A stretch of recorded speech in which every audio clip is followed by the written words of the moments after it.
Hello everyone, this video will introduce the reserved inventory feature. This feature only supports Shopee and Lazada currently. When a product successfully participates in a Shopee or Lazada promotion, you need to reserve inventory for it.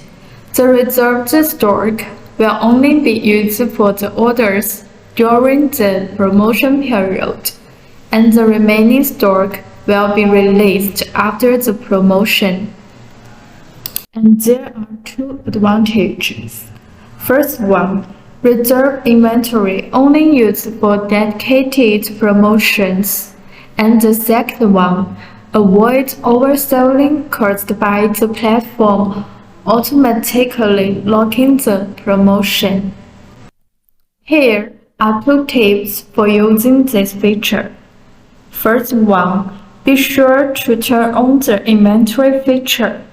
Second, be sure to map relations between store SKUs and the merchant SKUs. Okay, click Inventory, Reserved Inventory.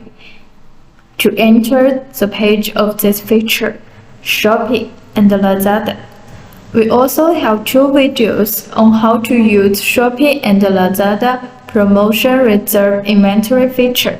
You can click to watch directly in the playlist. Okay, that's all for this video. If you have any question, please contact us.